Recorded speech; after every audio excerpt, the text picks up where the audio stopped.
So I'm here to talk to you today about being a long-term prepper.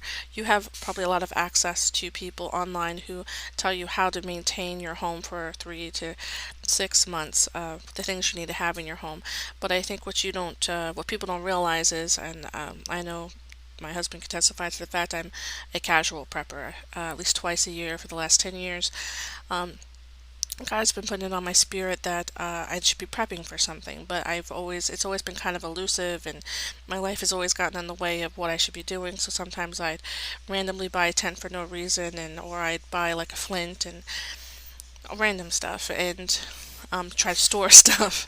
But every time I did that, it was a little bit like my manic episode with the Feast of Unleavened Bread, where God was just like, "You are literally trying to remove yeast from your house. I don't think you understand what the yeast represents."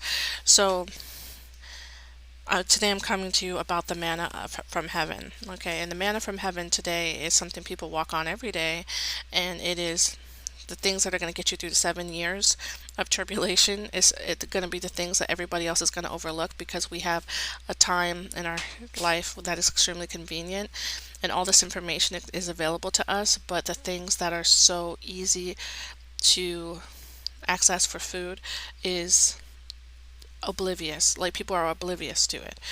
It's just overlooked. Grass is overlooked, depending on if it's treated locally by some type of pesticide, which odds are it is.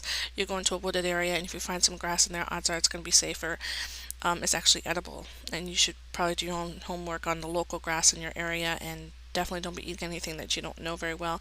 So this is the time that you have the access to the information at your hands. Like, all the information's right here, right now. Go and research what trees, there's the inner parts of trees that you can eat. There's a fibrous white stuff inside of the trees. What trees are edible, not edible in your area, what pine needles can be made into teas, and what pine needles can be used as a disinfectant and in by micro antimicrobial antimicrobial. So, a lot of people are like, "Oh, I need to make sure I have soap or this or that," forgetting that you can get these things naturally from the environment. Maybe it might smell like pine solly or whatever, but it will disinfect depending on your area. So I was working really hard to figure out, well, should I do for each region? But then, no. You got to be the pillar of your own community. You got to know what in your community is edible.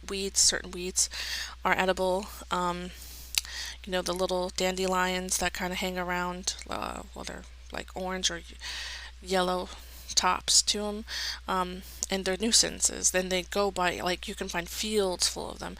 People use them in salads all the time.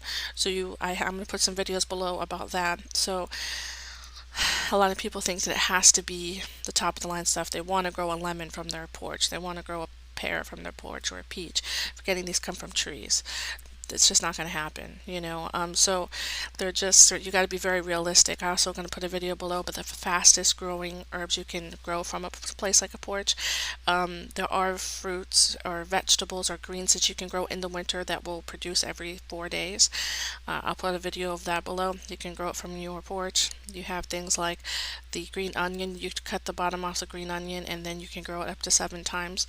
So that is, if you find fruits and vegetables like that, that will help you. Uh, Kind of taking note as things come to pass, just spending your free time just casually. Don't panic. There's no need to panic. You're going to be fine. The earth is providing for us. It's one of those things where I was in the kitchen and I was looking at, like, I don't know, I was having one of those moments where it's like, you need to be practicing, growing. You need to be more productive with being self-sustaining and figuring out how to do everything you're doing now without the supplies from the store, right? Well, it's just a downloading, but it wasn't given to me in fear. It was more like, this is it. The information's here. It's right here. It's very available to you. You just look around, and I couldn't see it. And I remember looking over at a bag of bird food because I have birds, and I looked at the ingredients and I realized, because of the Bible verse, look what he does. He even provides for sorry, the birds in heaven want for nothing. How much more will he take care of you, right? Something like this. And I saw the bird seed, looked at the ingredients, and sure enough, bird seeds do grow foods that are edible. Depending on the bird seed, I buy a wild kind of bird seed, and there are certain ingredients like here I have a list of all the bird seeds I have um, that I just naturally have in my house, like black oil, sunflower seeds. These things should be organic because they grow best if they're organic.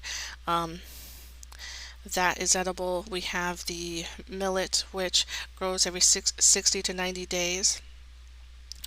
And it's a whole grain food. You cook it, and it's like beans. You soak it overnight and cook it for 20 minutes, and it's edible. The millow is cereal grain. You cook it for 60 minutes and has lots of vitamins in it, and it's from bird seeds. So a lot of us, and if you have like hamsters in your house, they have seeds in their food. Everybody has a lot of seeds in their house. And if you have grass outside your house and people aren't treating it after so many months, it's edible. Um, there are different ways and different grass that have to be eaten in different ways. I've heard some people say juice it and then just drink the juice and don't eat the fiber, but really it's for you to figure out the local situation for you. Learning how to make vinegar. This is about simplification. Okay, for example, the preppers tell you go out and buy a bunch of toilet paper, and yeah, you're going to need it for a little bit until you catch your bearings. But what you really need is cloth. You could take even cheap towels, cut them up, and make them washcloths. And you probably need a bucket. You probably get a bucket from Dollar Tree. You can buy washcloths from Dollar Tree. This is going to be, and each person in your house maybe have some washcloths that are theirs, because things go, when you're in 7 years of whatever's coming, at the end of those 7 years, whatever you stored is not going to be there. That's my point. So this is a long haul conversation. This isn't about 3 to 6 months. This is about, right now buying things that are in jars or buying a thing of jars so that you can ferment or keep whatever it is that you do find outside. You're able to keep it and store it and make like vinegar with. Like kick it old school. Um, So figuring out how to make yeast-free bread. There's four ingredients for yeast-free bread. It is the flour, which you can make from an acorn. Make acorns and acorns. I know every acorn tree in my neighborhood for that reason. Um, and you can make millet flour from millets, the millet seed. You can baking soda. That's assuming you can find that, or you can find an alternative. Some people use. I heard that you can use soda, like literally soda, to make certain types of bread. Salt, some water, and some type of fat.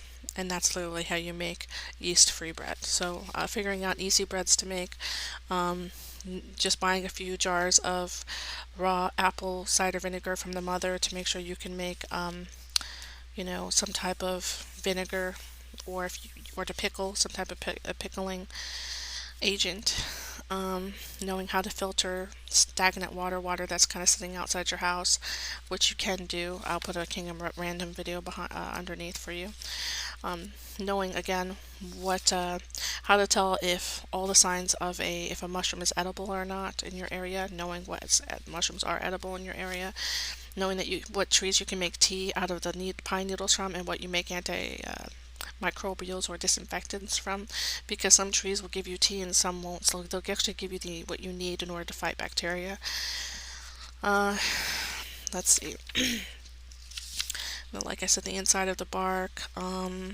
Some of the resin from trees can be used to chew to remove some of the vitamins from. So some resin in trees you can get vitamins from. Knowing what berries are in your area. Whenever you go for a walk, just quickly, as you walk along, casually just pick up stuff. Look inside pine cones, see what time of year they actually open up, see if there's actually pine nuts inside, if they're edible. Take a handful of berries, take a picture of anything that holds berries on it, and see if it's edible. Like, for example, I have the American Beauty berry outside my house. The leaves can be used as like a bug repellent. So you take the leaves and maybe boil them up, and then what's left in the water can be used as a bug repellent. the roots. If you eat the root of something, that means you kill the tree, so I'd be very careful about eating roots. But you can use the roots for tea, and then the berries themselves are edible.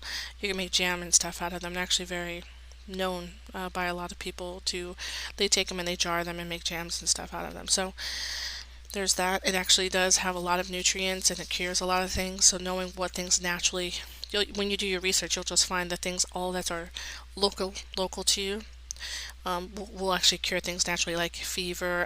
Also like the beauty berry leaves.